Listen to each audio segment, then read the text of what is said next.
Okay, so this video is going to be a little bit different. I like it though. It's a little bit different. I want to talk about something kind of crazy, which is moral righteousness and civilization decay. And hopefully I can fit it into 10 minutes.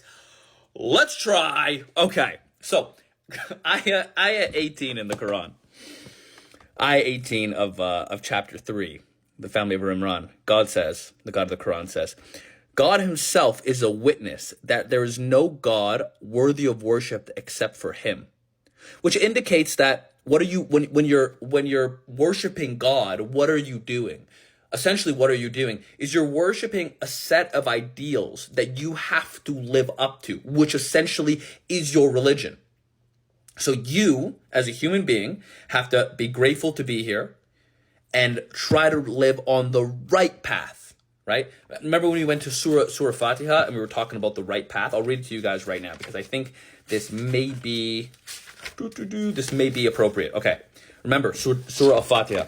In the name of God, the most compassionate, the most merciful. All praise for God, Lord of the world, the most compassionate, the most merciful. Master of the day of judgment. You alone we worship. You alone do we seek for help. So there's help needed.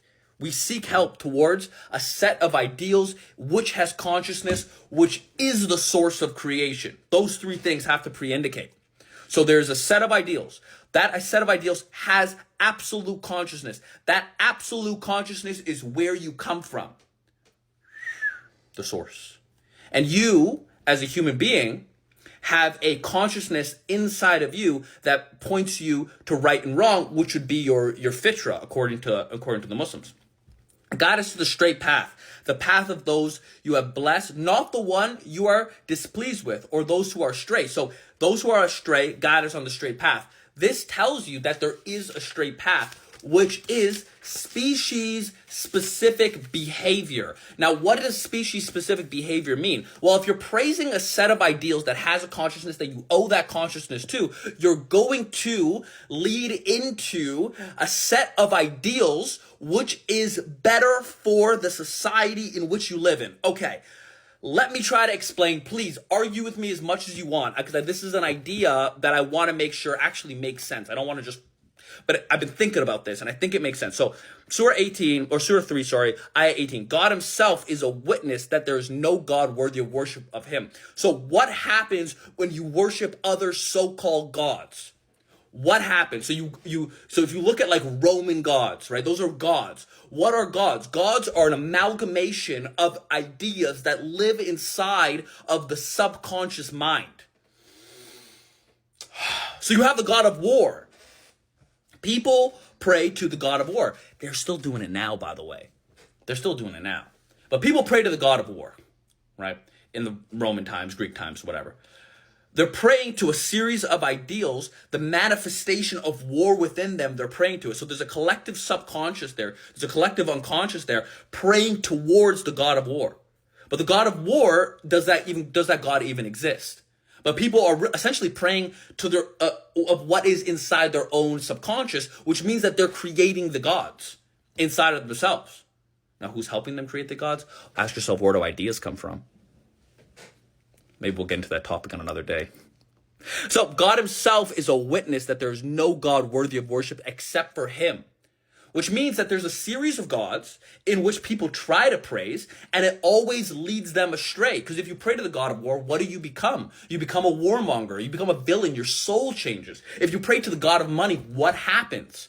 What happens? Like I've said a million times before, Jesus says in the Bible that it's more difficult for a rich man to get to heaven than for a camel to fit through the head of a pin. This does not mean don't make money. Obviously, you were put onto this planet, and one of your tests on this planet is to make money, is to sustain that lifestyle, is to work hard, is to do all of those things, but at the same time, don't corrupt your soul, because this whole place is a soul manufacturing plant. It's a soul refining plant. It refines your soul. So you're going to chase wealth.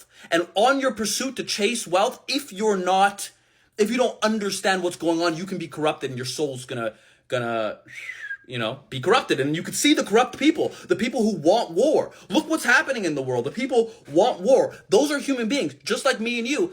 Yet their souls are corrupted because they want something. You know, the military industrial complex, for example, will make war. They're making war because they're trying to make money. Money has corrupted their soul because it is a god. So the problem isn't money. The problem is worshiping the wrong set of ideals. Now, the Quran makes this argument that you're supposed to follow the right set of ideals.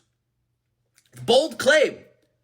But everybody else is following supposition of their friends. They're following their fathers. They're following their grandfathers. They're following their textbooks or whatever they're following, but they're just following other people. It's the blind leading the blind, right?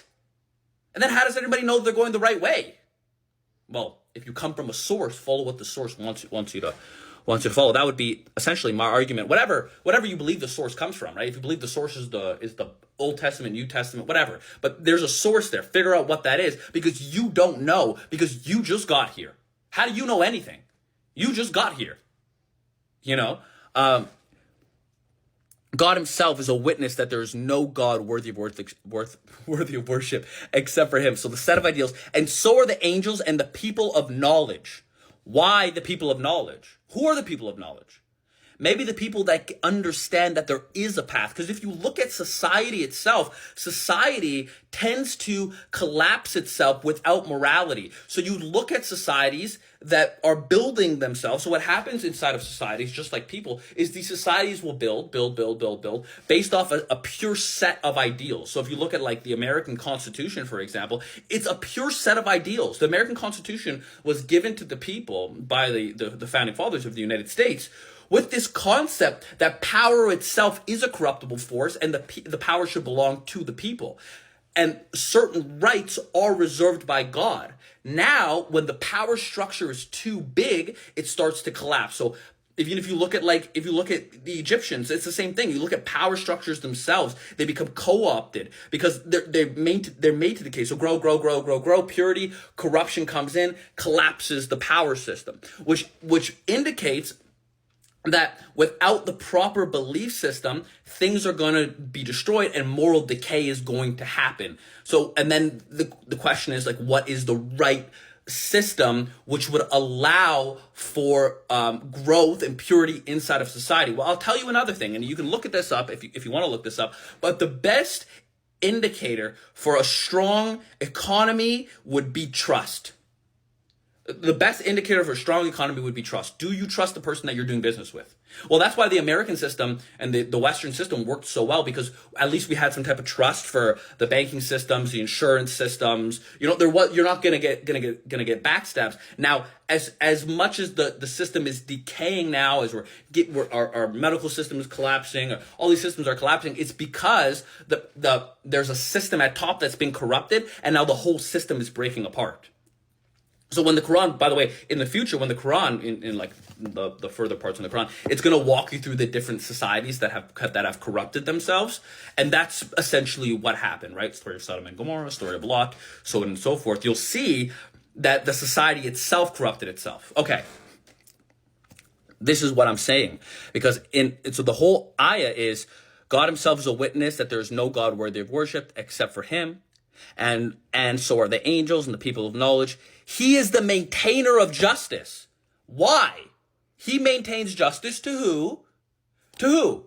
Does he maintain justice to the people who do not follow him? Obviously not, because they're in the absence of God. So God is maintaining justice for the people who live the ideals of God, who worship the ideals of God, the conscious ideals of God, which is God. And how? Because when you do that, you're living a more trusting life. If you're living your life as if there's a set of ideals of consciousness that's watching you, you're going to behave better. Regardless of if it's true or not, it's true. And that's how you know things are true, because if it's not true, it's still true.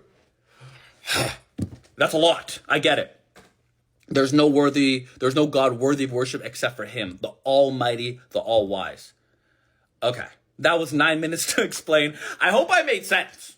Because it makes sense in my head, but listen, guys, I don't know. I argue this. Please argue this. I want to see if this is real or not. Because if this is real, that means that the book is real, regardless of if it's real. That means it's real. Because societies work off of trust, off of belief system, hierarchy of beliefs, God-like ideals that push the society towards morality. Thank you so much. Have a good day. Love you guys. Mwah.